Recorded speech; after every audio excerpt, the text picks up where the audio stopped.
ನಮಸ್ಕಾರ. ವಿಡಿಯೋ ನೋಡುವಂತಹ ಎಲ್ಲ ಆತ್ಮೀಯ ವೀಕ್ಷಕರಿಗೆ ಹಾಗೂ ನನ್ನ ಮುದ್ದು ವಿದ್ಯಾರ್ಥಿ ಬಳಗಕ್ಕೆ ಹೃದಯಪೂರ್ವಕ ಧನ್ಯವಾದಗಳನ್ನ ಹೇಳುತ್ತಾ ಇವತ್ತಿನ ವಿಡಿಯೋದಲ್ಲಿ ನಿಮಗೆ ಏನ್ ಹೇಳ್ಕೊಡ್ತಾ ಇದ್ದೇನೆ ಅಂದ್ರೆ, ಬಹಳಷ್ಟು ಜನ ಕೇಳ್ತಾ ಇದ್ರು ಸರ್ ನಾವು ಕಂಪ್ಯೂಟರ್ ಕಲಿಬೇಕಾಗಿದೆ, ನಿಮ್ಮ ವಿಡಿಯೋಸ್ ಗಳನ್ನ ನೋಡಿ ಇವತ್ತು ಕಂಪ್ಯೂಟರ್ ಕಲಿತಾ ಇದೀವಿ, ಬಟ್ ಸೀರಿಯಲ್ ವೈಸ್ ನಮಗೆ ಕ್ಲಾಸ್ಗಳು ಸಿಗ್ತಾ ಇಲ್ಲ, ಹಾಗಾಗಿ ಒಂದು ಹೊಸ ಕೋರ್ಸ್ ಅನ್ನ ಮಾಡಿಕೊಡಿ ಸರ್. ನಾವು ಕೂಡ ಪ್ರತಿದಿನ ವಿಡಿಯೋಸ್ ಗಳನ್ನ ನೋಡಿ ಇವತ್ತು ಕಂಪ್ಯೂಟರ್ ಶಿಕ್ಷಣವನ್ನ ಸಂಪೂರ್ಣವಾಗಿ ಕಲಿತು ನಾವು ಕೂಡ ಇವತ್ತು ಉದ್ಯೋಗ ಮಾಡಬೇಕಾಗಿದೆ, ನಾವು ಕೂಡ ಇವತ್ತು ಬೇರೆ ಬೇರೆ IT-BT ಕಂಪನಿಗಳಲ್ಲಿ ಕೆಲಸಕ್ಕೆ ಸೇರ್ಬೇಕಾಗಿದೆ ಅಂದ್ರೆ ಇವತ್ತು ಕಂಪ್ಯೂಟರ್ ಶಿಕ್ಷಣ ಅನ್ನೋದು ಬಹಳಷ್ಟು ಇಂಪಾರ್ಟೆಂಟ್ ಆಗಿರುತ್ತೆ ಸ್ನೇಹಿತರೆ.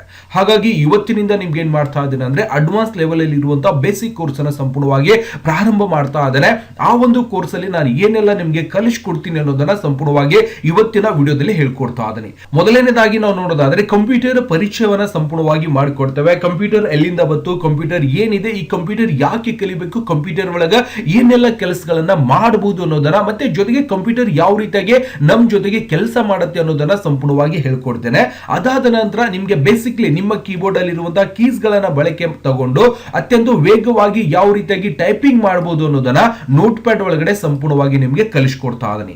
ನೋಟ್ ಪ್ಯಾಡ್ ಅಲ್ಲಿ ಕಂಪ್ಲೀಟ್ ಆಗಿ 104 ಕೀಗಳನ್ನ ಬಳಕೆ ತಗೊಂಡು ನಾವು ಯಾವ ರೀತಿಯಾಗಿ ನಮ್ಮ ಎರಡೂ ಕೈಯಲ್ಲಿರುವಂತಹ ಬೆರಳುಗಳನ್ನ ಉಪಯೋಗಿಸಿಕೊಂಡು ಯಾವ ಬೆರಳದಿಂದ ಯಾವ ಒಂದು ಅಕ್ಷರಗಳಿಗೆ ಟೈಪ್ ಮಾಡಬೇಕು, ವೇಗವಾಗಿ ಟೈಪಿಂಗ್ ಮಾಡುವಂತ ಒಂದು ಟ್ರಿಕ್ಸ್ ಗಳನ್ನ ನಿಮ್ಗೆ ಸಂಪೂರ್ಣವಾಗಿ ನೋಟ್ ಪ್ಯಾಡ್ ಅಲ್ಲಿ ಕಂಪ್ಲೀಟ್ ಆಗಿ ಹೇಳ್ಕೊಡ್ತೀನಿ. ನೋಟ್ ಪ್ಯಾಡ್ ಕಂಪ್ಲೀಟ್ ಆದ ನಂತರ ನಿಮ್ಗೆ ಬೇಸಿಕ್ಲಿ ಸ್ಕೆಚ್ ಗಳನ್ನ ಮಾಡೋಕಾಗ್ಲಿ ಅಥವಾ ಬೇಸಿಕ್ಲಿ ಮಾರ್ಕ್ ಗಳನ್ನ ಹೇಳೋಕಾಗ್ಲಿ, ಮತ್ತೆ ಉದಾಹರಣೆಗಳನ್ನಾಗಿರ್ಬೋದು, ಎಕ್ಸಾಂಪಲ್ ಗಳನ್ನಾಗಿರ್ಬೋದು, ಅದಕ್ಕೋಸ್ಕರ ನಾವೇನ್ ಕಲಿಬೇಕಾಗಿದೆ ಇವತ್ತು ಪೇಂಟ್ ಅನ್ನ ಸಂಪೂರ್ಣವಾಗಿ ಕಲಿಸ್ಕೊಡ್ತೀನಿ. ನೋಟ್ ಪ್ಯಾಡ್ ಆದ ನಂತರ ಪೇಂಟ್ ಒಳಗಡೆ ನಾವು ಏನ್ ಮಾಡ್ತೀವಿ ಅಂದ್ರೆ, ಇದು ಬಹಳಷ್ಟು ಇಂಪಾರ್ಟೆಂಟ್. ನಾವು ಏನಾದ್ರೂ ಟೀಚ್ ಮಾಡ್ತಾ ಇದೀವಿ, ಏನಾದ್ರೂ ಒಂದು ಬೇರೆಯವರಿಗೆ ನಾವು ಒಂದು ಮಾಹಿತಿಯನ್ನ ತಿಳಿಸ್ತಾ ಇದೀವಿ, ಮತ್ತೆ ಇನ್ನಿತರ ಯಾವುದೋ ಒಂದು ಪ್ರಾಡಕ್ಟ್ ಬಗ್ಗೆ ಮಾಹಿತಿ ಆಗಿರ್ಬೋದು, ಅಥವಾ ಕ್ಲಾಸ್ ಗಳ ಬಗ್ಗೆ ಆಗಿರ್ಬೋದು, ವಸ್ತುವಿನ ಬಗ್ಗೆ ಆಗಿರ್ಬೋದು, ಅಥವಾ ಇನ್ನಿತರ ಯಾವುದೇ ಒಂದು ಮಾಹಿತಿಯನ್ನ ನೀವೇನ್ ಮಾಡಬಹುದು ಈ ಒಂದು ನೋಟ್ ಪ್ಯಾಡ್ ಮುಖಾಂತರ ಸಂಪೂರ್ಣವಾಗಿ ಹೇಳ್ಕೊಡ್ಲಿಕ್ಕೆ ನಿಮಗೆ ಅವಕಾಶ ಇದ್ದಿರತ್ತೆ. ಯಾವುದೋ ಒಂದು ಕಂಪ್ಯೂಟರ್ ಬಗ್ಗೆ ನಾವು ಎಕ್ಸ್ಪ್ಲೇನ್ ಮಾಡ್ತಾ ಇದೀವಿ ಅಂದ್ರೆ, ಕಂಪ್ಯೂಟರ್ ಒಂದು ಡಯಾಗ್ರಾಮ್ ತಗೊಂಡು ಕಂಪ್ಯೂಟರ್ ಯಾವ ರೀತಿಯಾಗಿ ಕೆಲಸ ಮಾಡುತ್ತೆ, ಕಂಪ್ಯೂಟರ್ ಒಳಗಡೆ ಇರುವಂತಹ ಕೀಸ್ ಗಳು ಏನ್ ಕೆಲಸ ಮಾಡುತ್ತೆ,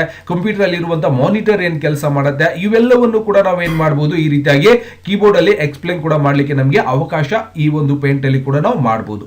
ಓಕೆ, ಪೇಂಟಿಂಗ್ ಕಂಪ್ಲೀಟ್ ಇವೆಲ್ಲ ಟೂಲ್ಸ್ ಗಳನ್ನ ಕಂಪ್ಲೀಟ್ ಆದ ನಂತರ ಏನ್ ಕಲಿಸ್ಕೊಡ್ತೀನಿ ಅಂದ್ರೆ, ಅವಾಗ ಸ್ಟಾರ್ಟ್ ಆಗುತ್ತೆ ನಮಗೆ ಕನ್ನಡ ಟೈಪಿಂಗ್ ಮಾಡುವಂತ ಜ್ಞಾನವನ್ನ ನಾವು ಪಡಿಬೇಕಾಗ್ತದೆ.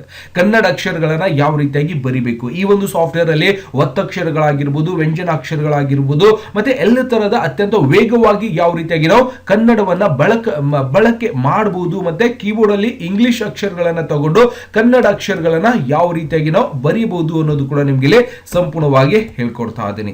ಓಕೆನಾ, ಅವಾಗ ನಾವೇನ್ ಮಾಡ್ಬೇಕು ಈ ರೀತಿಯಾಗಿ ಕನ್ನಡ ಅಕ್ಷರಗಳನ್ನ ಬರೀಲಿಕ್ಕೆ, ಓಕೆ, ಈ ರೀತಿಯಾಗಿ ಇರುವಂತಹ ಇದನ್ನು ಕಂಪ್ಲೀಟ್ ಆಗಿ ಇದರಲ್ಲಿರುವಂತಹ ಎಲ್ಲ ತರದ ಒಂದು ಡೀಟೇಲ್ಸ್ ಅನ್ನ ಕಲ್ತಾದ ನಂತರ ನಿಮ್ಗೆ ಏನ್ ಹೇಳ್ಕೊಡ್ತೀನಿ ಅಂದ್ರೆ, ಈ ಒಂದು 3 ಸಾಫ್ಟ್ವೇರ್ ಕಂಪ್ಲೀಟ್ ಆದ ನಂತರ ಮೈಕ್ರೋಸಾಫ್ಟ್ ವರ್ಡ್ ಬರುತ್ತೆ ನೋಡಿ. 4ನೇ ಸಾಫ್ಟ್ವೇರ್ ಮೈಕ್ರೋಸಾಫ್ಟ್ ವರ್ಡ್ ಒಳಗೆ ನಾವು ಡಾಕ್ಯುಮೆಂಟ್ಸ್ ಗಳನ್ನ ಯಾವ ರೀತಿಯಾಗಿ ಟೈಪ್ ಮಾಡಬಹುದು, ಈಗ ಲೆಟರ್ ಆಗಿರ್ಬೋದು, ಕರಪತ್ರ ಆಗಿರ್ಬೋದು, ಬೇರೆ ಬೇರೆ ವಿಷಯಗಳನ್ನ ಯಾವ ರೀತಿಯಾಗಿ ನಾವು ಒಂದು ಬುಕ್ಕಿನ ಡಿಸೈನ್ ಆಗಿರ್ಬೋದು, ಮ್ಯಾಗಝಿನ್ಸ್ ಗಳಾಗಿರ್ಬೋದು, ನ್ಯೂಸ್ ಪೇಪರ್ ಟೈಪಿಂಗ್ ಆಗಿರ್ಬೋದು, ಮತ್ತೆ ಇನ್ನಿತರ ವಿಷಯಗಳನ್ನ ಯಾವ ರೀತಿಯಾಗಿ ಟೈಪಿಂಗ್ ಮಾಡಬಹುದು ನಾವು ಅನ್ನೋದನ್ನ ಈ ಒಂದು ವರ್ಡ್ ಪ್ಯಾಡ್ ಅಲ್ಲಿ ನಿಮ್ಗೆ ಸಂಪೂರ್ಣವಾಗಿ ಕಲಿಸ್ಕೊಡ್ತೀನಿ.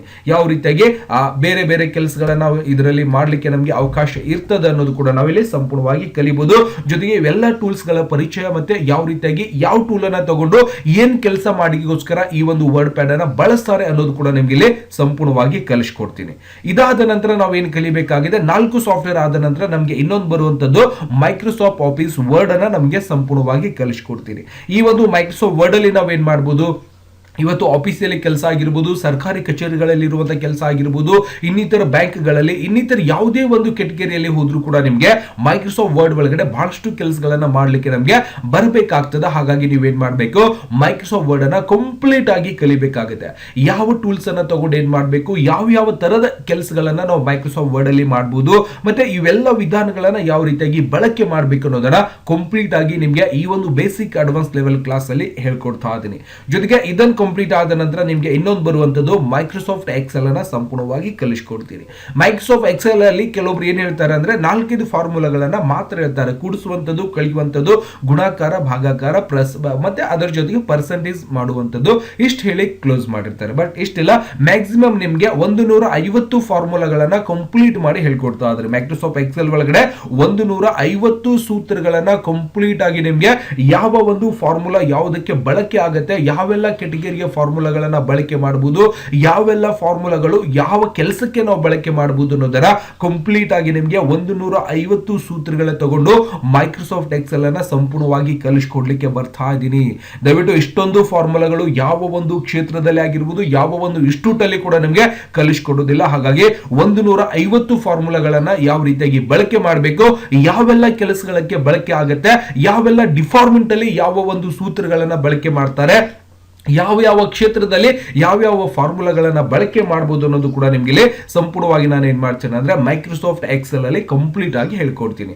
ಇವತ್ತು ಡಾಟಾ ಎಂಟ್ರಿ ಆಗಿರ್ಬೋದು, ಕಂಪ್ಯೂಟರ್ ಡಾಟಾ ಎಂಟ್ರಿ ಆಗಿರ್ಬೋದು, ಅಥವಾ ಕಂಪ್ಯೂಟರ್ ಆಪರೇಟರ್ಗಳು ಮಾಡುವಂತ ಕೆಲಸ ಆಗಿರ್ಬೋದು, ಕಂಪ್ಲೀಟ್ ಆದಂತ ಈ ಒಂದು ಮೈಕ್ರೋಸಾಫ್ಟ್ ಎಕ್ಸೆಲ್ ಕಲ್ತರೆ ಕಣ್ಣು ಮುಚ್ಚಿ ನೀವು ಬೇರೆ ಬೇರೆ ಕಂಪನಿಗಳಲ್ಲಿ ಬೇರೆ ಬೇರೆ ಕ್ಷೇತ್ರದಲ್ಲಿ ಕೆಲಸಕ್ಕೆ ಕೂಡ ಅತ್ಯಂತ ಬೇಗನೆ ಜಾಬ್ ಸಿಗುತ್ತೆ, ನೀವು ಕೆಲಸಕ್ಕೆ ಕೂಡ ಜಾಯಿನ್ ಆಗ್ಬೋದು. ಓಕೆನಾ. ಇದಾದ ನಂತರ ಕೊನೆಯದಾಗಿ ಬರುವಂತದ್ದು, ಈಗ ಏನಾದ್ರೂ ಒಂದು ಇನ್ವಿಟೇಷನ್ ಮಾಡಬೇಕಾಗಿದೆ ಅಂದ್ರೆ ನಾವು ಮೈಕ್ರೋಸಾಫ್ಟ್ ಪವರ್ ಪಾಯಿಂಟ್ ಅನ್ನ ಕಲಿಬೇಕಾಗುತ್ತೆ. ಅಂದ್ರೆ ಪ್ರೆಸೆಂಟೇಷನ್ ಗಳಾಗಿರ್ಬೋದು, ವಸ್ತುವಿನ ಬಗ್ಗೆ ವಿಡಿಯೋ ಮುಖಾಂತರ ಬೇರೆ ಜನರಿಗೆ ತಿಳುವಳಿಕೆ ಹೇಳೋದಾಗಿರ್ಬೋದು, ಈ ರೀತಿಯಾಗಿ ನಾವೇನ್ ಮಾಡಬಹುದು, ಪ್ರೆಸೆಂಟೇಷನ್ ಅಂದ್ರೆ ಒಂದು ಕ್ಲಿಪ್ ಅನ್ನ ತಗೊಂಡು ವಿಡಿಯೋ ಮಾಡಿ ಅದರ ಮುಖಾಂತರ ನಾವು ಬೇರೆಯವರಿಗೆ ಒಂದು ಪ್ರೆಸೆಂಟೇಷನ್ ಕೊಡ್ಕೊಳ್ಳಿಕ್ಕೋಸ್ಕರ ನಾವೇನ್ ಮಾಡ್ತೀವಿ, ಈ ಒಂದು ಅನಿಮೇಷನ್ ಮಾಡೋ ಮುಖಾಂತರ, ಸ್ಲೈಡ್ ಶೋ ಮಾಡೋ ಮುಖಾಂತರ ನಾವೇನ್ ಮಾಡ್ತೀವಿ, ಈ ಒಂದು ಪವರ್ ಪಾಯಿಂಟ್ ಅನ್ನ ನಾವು ಬಳಕೆ ಮಾಡ್ಕೋತಾ ಇದೀವಿ. ದಯವಿಟ್ಟು ಇದರಲ್ಲಿ ಕೂಡ ಕಂಪ್ಲೀಟ್ ಆಗಿ ಸ್ಲೈಡ್ ಗಳನ್ನ ಯಾವ ರೀತಿಯಾಗಿ ಅನಿಮೇಷನ್ ಮಾಡಬೇಕು, ಏನೆಲ್ಲ ಕೆಲಸ ಮಾಡುತ್ತೆ, ಇವೆಲ್ಲ ತರದ ಒಂದು ಮಾಹಿತಿ ಕೂಡ ಈ ಒಂದು ಅಡ್ವಾನ್ಸ್ ಬೇಸಿಕ್ ಕೋರ್ಸ್ ಅಲ್ಲಿ ಕಂಪ್ಲೀಟ್ ಆಗಿ ಹೇಳ್ಕೊಳ್ಳಿಕ್ಕೆ ಬರ್ತಾ ಇದ್ದೇನೆ. ಈ ರೀತಿಯಾಗಿ ಇದರ ಒಂದು ಮುಂದಿನ ಕ್ಲಾಸ್ ಯಾರಿಗೆಲ್ಲ ಬೇಕಾಗಿದೆ, ಯಾಕೆಂದ್ರೆ ನಾವು ಹೊಸ ಒಂದು ಕೋರ್ಸ್ ಅನ್ನ ಮಾಡಬೇಕಾದ್ರೆ ಇಂತಿಷ್ಟ ವೀಕ್ಷಕರು ನಮ್ಮ ಒಂದು ಯೂಟ್ಯೂಬ್ ಚಾನಲ್ ಅಲ್ಲಿ ನೋಡ್ಬೇಕಾಗತ್ತೆ. ಆ ರೀತಿಯಾಗಿ ವೀಕ್ಷಣೆ ಅತಿ ಹೆಚ್ಚಿನ ಸಂಖ್ಯೆಯಲ್ಲಿ ಇವತ್ತು ಈ ಒಂದು ವಿಡಿಯೋನ ನೋಡಿ ನೀವು ಪ್ರೋತ್ಸಾಹ ಮಾಡಿದ್ರೆ ಮಾತ್ರ ನಾನು ಮುಂದಿನ ವಿಡಿಯೋನ ಮಾಡಲಿಕ್ಕೆ ಸಾಧ್ಯ ಆಗುತ್ತೆ. ದಯವಿಟ್ಟು ಈ ಒಂದು ವಿಡಿಯೋನ ಅತಿ ಹೆಚ್ಚು ಜನರಿಗೆ ಶೇರ್ ಮಾಡೋ ಮುಖಾಂತರ ಯಾರಿಗೆಲ್ಲ ಇವತ್ತು ಮನೆಯಲ್ಲೇ ಕೂತ್ಕೊಂಡು ಕಂಪ್ಯೂಟರ್ ಕಲಿಬೇಕಾಗಿದೆ, ಕಂಪ್ಯೂಟರ್ ಮೇಲೆ ನೌಕರಿ ಮಾಡ್ಬೇಕಂತ ಅನ್ಕೊಂಡಿದ್ರು, ದಯವಿಟ್ಟು ವಿಡಿಯೋನ ಲೈಕ್ ಮಾಡಬೇಕು. ಜೊತೆಗೆ ಮುಂದಿನ ವಿಡಿಯೋ ನೋಡಬೇಕಾಗಿತ್ತು ಅಂದ್ರೆ ವಿಡಿಯೋ ಕೆಳಗೆ ಸಬ್ಸ್ಕ್ರೈಬ್ ಅನ್ನೋ ಬಟನ್ ಕಾಣಿಸ್ತಾ ಇದೆ ಕೆಂಪಕ್ಷರಲೆ, ಸಬ್ಸ್ಕ್ರೈಬ್ ಮಾಡ್ಕೊರಿ. ಬಾಜುನ್ ಬೆಲ್ ಐಕಾನ್ ಗಂಟಿ ಬರ್ತದೆ, ಅದಕ್ಕೆ ಬಾರಿಸ್ಬಿಟ್ರೆ ಸಾಕು, ನಾನ್ ಮಾಡೋತಾ ಈ ತರ ಪ್ರತಿಯೊಂದು ವಿಡಿಯೋಸ್ಗಳ ಮಾಹಿತಿ ಏನಾಗುತ್ತೆ ನಿಮ್ಮ ಫೋನ್ ಮೇಲೆ ಮತ್ತೆ ಕಂಪ್ಯೂಟರ್ ಮೇಲೆ ಹೊಸ ವಿಡಿಯೋ ಮಾಡಿದ ನಂತರ ನೋಟಿಫಿಕೇಶನ್ ಬರುತ್ತೆ. ಮನೆಯಲ್ಲೇ ಕೂತ್ಕೊಂಡು ಕಂಪ್ಲೀಟ್ ಆದಂತ ಅಡ್ವಾನ್ಸ್ ಬೇಸಿಕ್ ಲೆವೆಲ್ ಅಲ್ಲಿ ಇರುವಂತಹ ಈ ಒಂದು ಕೋರ್ಸ್ ಅನ್ನ ಕಲಿಯೋ ಮುಖಾಂತರ ನೀವು ಕಂಪ್ಯೂಟರ್ ಶಿಕ್ಷಣವನ್ನ ಸಂಪೂರ್ಣವಾಗಿ ಕಲಿಬೋದಿಸ್ತಾ ಇದ್ದಾರೆ. ಮುಂದಿನ ವಿಡಿಯೋ ಬೇಕಾಗಿತ್ತು ಅಂದ್ರೆ ಸರ್ ನೆಕ್ಸ್ಟ್ ವಿಡಿಯೋ ಪ್ಲೀಸ್ ಅಂತ ಕಮೆಂಟ್ ಮಾಡಬೇಕು. ಜೊತೆಗೆ ಲೈಕ್ ಮಾಡೋದನ್ನ ಮರಿಬಾರ್ದು, ಜೊತೆಗೆ ಅತಿ ಹೆಚ್ಚು ಗ್ರೂಪ್ ಗಳಲ್ಲಿ ಶೇರ್ ಮಾಡೋದನ್ನು ಕೂಡ ಮರಿಬಾರ್ದು ವೀಕ್ಷಕರೇ. ಯಾಕಂದ್ರೆ ಬಹಳಷ್ಟು ಜನರಿಗೆ ಇವತ್ತು ವಿದ್ಯಾರ್ಥಿಗಳಿಗೆ ಅನಾನುಕೂಲ ಇದ್ದಿರುತ್ತೆ, ಮನೆಯಲ್ಲಿ ನೋಡಿ ಕಂಪ್ಯೂಟರ್ ಕಲಿಯುವಂತ ಸೌಭಾಗ್ಯವನ್ನ ನಾನು ಕೊಡ್ತಾ ಅದನ್ನ ಯಾಕೆ ಮಿಸ್ ಮಾಡ್ತೀರಿ, ನೀವು ವಾಟ್ಸ್ಆಪ್ ಗ್ರೂಪ್ ಅಲ್ಲಿ ನಿಮ್ಮ ಸ್ನೇಹಿತರಿಗೆ ಶೇರ್ ಮಾಡಿ. ಮುಂದಿನ ವಿಡಿಯೋಗಳಿಗಾಗಿ ಸಬ್ಸ್ಕ್ರೈಬ್ ಮಾಡ್ಕೊಂಡ್ರೆ ಎಲ್ಲ ತರದ ವಿಡಿಯೋಸ್ ಗಳನ್ನ ನೋಡಿ ಮನೆಯಲ್ಲೇ ಕೂತ್ಕೊಂಡು ಕಣ್ಣು ಮುಚ್ಚಿ ತೆಗೆಯೋದ್ರೊಳಗ ಕಂಪ್ಯೂಟರ್ ಅನ್ನ ಸಂಪೂರ್ಣವಾಗಿ ಕಲಿಸ್ಕೊಡ್ತೀನಿ. ಮತ್ತಷ್ಟು ಮುಂದಿನ ವಿಡಿಯೋದಲ್ಲಿ. ನಮಸ್ಕಾರ. ವಿಡಿಯೋ ನೋಡುವಂತ ಎಲ್ಲ ಆತ್ಮೀಯ ವೀಕ್ಷಕರಿಗೆ